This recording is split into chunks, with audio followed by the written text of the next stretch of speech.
But there's a little bit of stability now, and things are looking up. And that was shown by the economic statistics that we saw. So,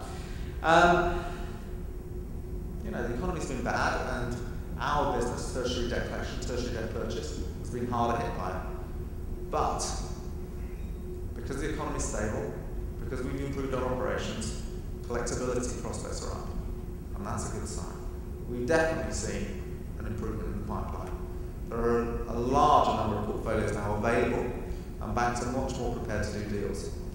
Interesting for me is that actually also the conversations are different. In 2007, 2008, it was, here's the deal, take it or leave it, here's the contract, take it or leave it. These are the provisions that we want to make. Get on with it. And actually, it was quite an unprofessional environment, because some of those contracts were really quite poor. And poor for the seller as well. It didn't provide adequate protection for them in certain circumstances. Now, there are a lot more conversations about how can we make this work. There's a lot more talking about tailoring circumstances for particular clients, and I'll talk a little bit about that in a minute. And I think that originators are beginning to really understand the value that debt purchase can bring, and in particular debt purchasers can bring to this marketplace. And that can only be a good thing.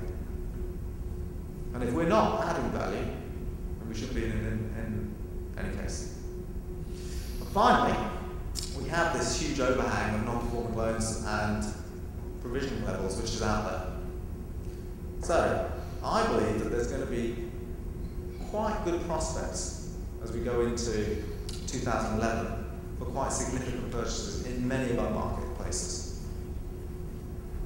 Part of that's economic driven, part of that's because the banks have got themselves sorted, part of that's because we are more professional as entities purchasing, which is a good space to be.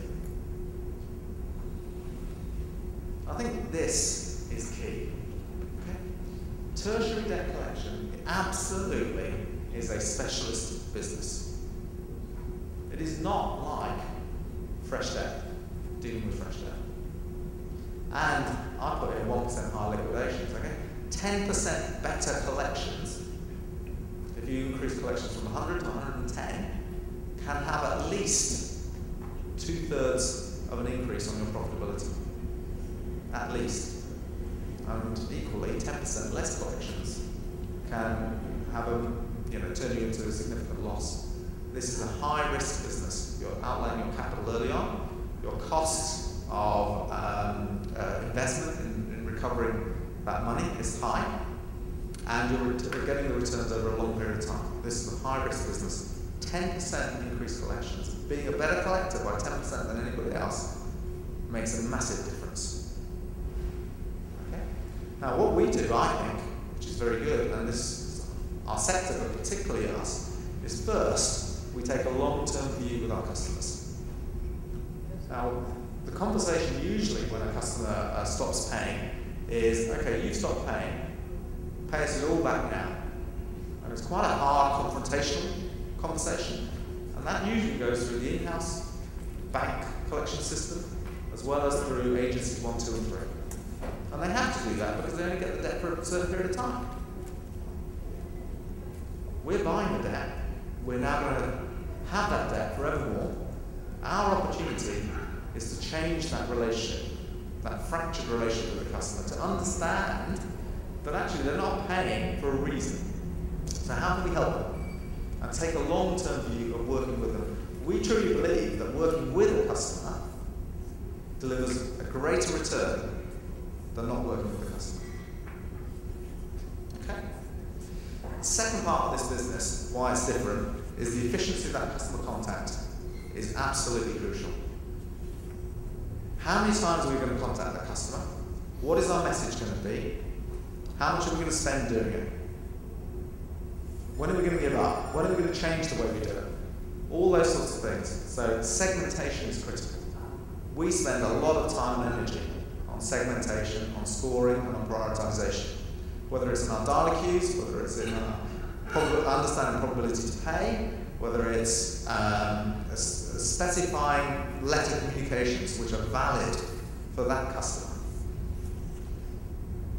we're investing heavily in technology to make it as easy as possible for customers to pay us back. I've got an expression, don't make me think. As a customer, don't make me think in the way that I could just deal with you and pay you. Because most of them, as soon as they have to think, they won't deal with you. Yeah. So that efficiency of customer contact is crucial. In comparison with, fresh debt collection, where it's just a process and off you go. All right, I'm simplifying things grossly, okay, guys? But there is quite a stark contrast. And that leads on to understanding customer value and options. Fourth point on this is our business, tertiary debt collection, there is a much greater regulatory focus on us. Because we're perceived as being harder on customers, whether or not that is the case. And we're also an easy target when governments want to deflect attention from other things. So we have to be very, very rigorous in the way that we deal with regulation and in our processes. So, tertiary debt collection, I hope you agree, is a very, very different business from fresh debt collection.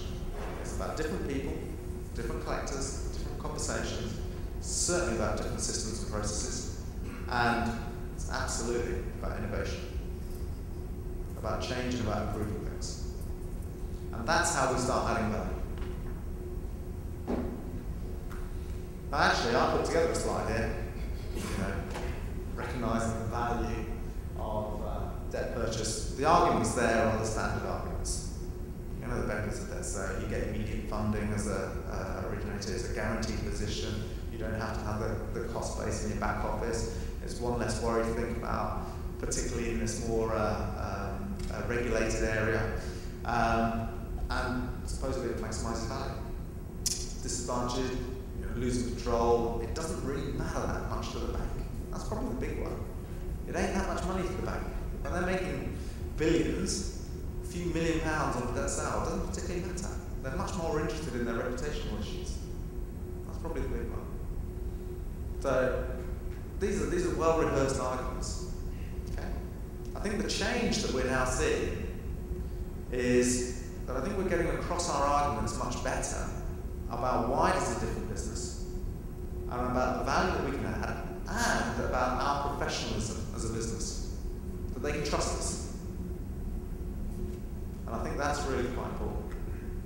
And they're seeing that in the way that we deal with them, whether it's through the contracts, but also through our operations, and through that innovation I talked about. Okay, so, what do I believe is going to happen? What do we believe is going to happen? Well, I think we've been through the initial growth of the business, those early years in the 2000s, the noughties, I think they're called. We've had the bust, when it's all gone wrong, and we need to do something else, and we've got rid of some of the not so good players. I think we're into a new era now. The new era is about working together, about that innovation, about that change. So with vendors, what does it mean? We are having earlier engagement with vendors. We're helping them prepare. We're helping them value. We're doing samples with them. So we can say with more certainty, this is what we're prepared to pay for this asset. It's in their interest that they do a good deal for us, as well as a good deal for them. We're looking at far more flexible models, all the different versions of profit share. We're doing service to buy. Let's work it first, and then at the end, maybe we've got an option to buy. That may suit the bank, the originator, more. There's far more benchmarking. The banks are selling proportion, 80% to you, 20% to them. Let's benchmark, let's see what happens.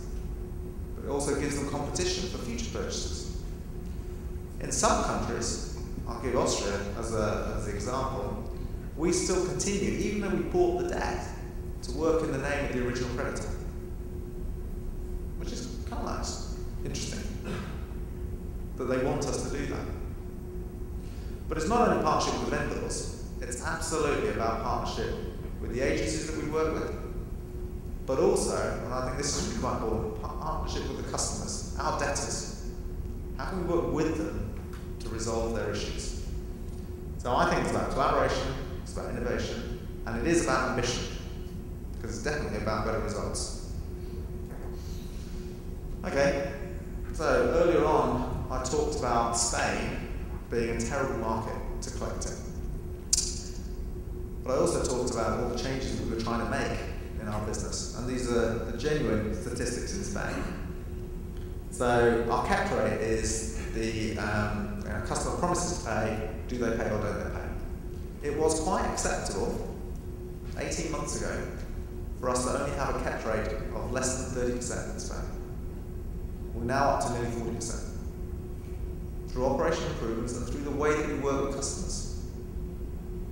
It was quite acceptable in Spain, and actually considered quite good in Spain, for us to have a default rate. So a customer is on a payment plan, they paid this month, but they don't pay next month on this plan. It was quite acceptable to have a default rate of over 40%. We've worked hard in the way that we communicate with the customer and operationally to bring that down to 30%. And those improvements increase collectability. They increase the value that we bring to their purchase. And I could have picked any country. I picked Spain because the economy is recognised out of all the markets that we're in as being the worst. So if you can do it in Spain, you can do it anywhere. Now, what I haven't shown on this is actually how we worked with agencies also to reduce their default rate. Again, in partnership collaboration.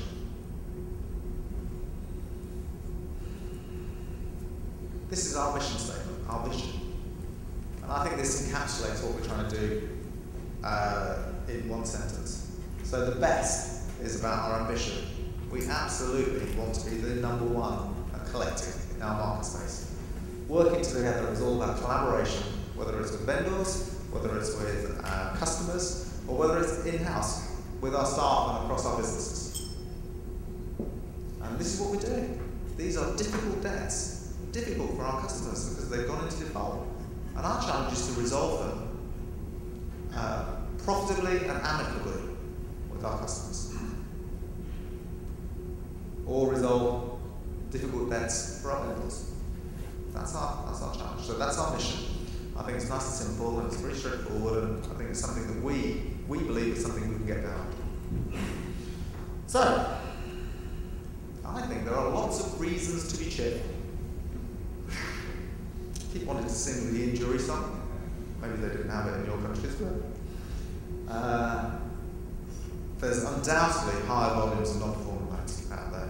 There's going to be a provisioning catch-up, and this stuff is going to come to market, no doubt. In the last couple of years, some of the purchasers have been sorting out their operations and improving the way that they work. And as a consequence of that, the division between winners and losers has increased. And that is a massive opportunity. Certainly, amongst the winners, there is far greater professionalism in the way that they work. And that's driven trust amongst purchasers. And one of the things that we're definitely seeing is how do we, taking that working partnership, how do we be more flexible and tailor our approach to our different customers? So, I think there are lots of reasons to be cheerful and lots of opportunity. And I'm hopeful that it's going to be a new era of partnership. Okay, that's it.